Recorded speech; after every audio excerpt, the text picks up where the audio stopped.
తెలంగాణ సాంస్కృతిక శాఖ సౌజన్యంతో నిజామాబాద్ రాజీవ్ గాంధీ ఆడిటోరియంలో సంగీత్ కల్చరల్ అకాడమీ 20వ వార్షికోత్సవం నిర్వహించారు. ఈ కార్యక్రమానికి ముఖ్య అతిథిగా జిల్లా కలెక్టర్ సి నారాయణ రెడ్డి హాజరయ్యారు. తెలంగాణ ప్రత్యేక రాష్ట్రంలో ప్రాచీన కళలు సాంప్రదాయాలకు ప్రాధాన్యత లభించిందని కిన్నెర కళాకారుడు పద్మశ్రీ మొగులయ్య తెలిపారు. భవిష్యత్ తరాలకు మన సంస్కృతిని పరిచయం చేయాల్సిన అవసరం ఉందని అభిప్రాయపడ్డారు. గతంలో అనేక ప్రాచీన కళలు మరుగున పడ్డాయని, చాలా మంది కళాకారులకు ఉపాధి కరువైందని గుర్తు చేశారు. ప్రస్తుతం గుర్తింపు లభిస్తోందని చెప్పారు.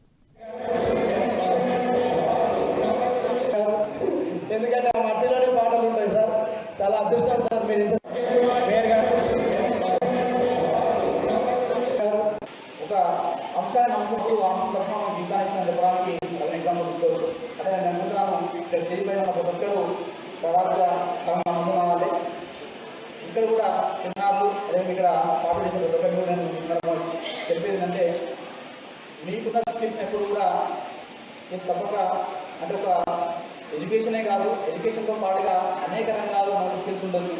మనకు దేనిలో అయితే నైపుణ్యం ఉందో దాన్ని మనం స్థానం పెట్టినట్లయితే తప్పకుండా ఏదో ఒక రోజు భవిష్యత్తులో మనకు అదే జీవితాన్ని ఇచ్చే అవకాశం ఉంటుందని సందర్భంగా తెలియజేస్తున్నాను. మొగులయ్య గారు మాట్లాడుతూ ఒక మంచి విషయం చెప్పారు. నిజామాబాద్లో నేను ఇక్కడ పనిచేశాను, ఆర్మూరు ఆ ప్రాంతంలో పనిచేశాను, మెడిపల్లి ఆర్మూరు ప్రాంతంలో పనిచేశాను. అయితే వాళ్ళు ఏ పని చేసినా కూడా కళను విడవలేదు. కళను నమ్ముకోవడం వల్ల ఈరోజు వారు దేశంలోనే 3వ అత్యంత పురస్కారం పద్మశ్రీ అండి. ఒక అంశాన్ని నమ్ముకున్నప్పుడు మన జీవితాన్ని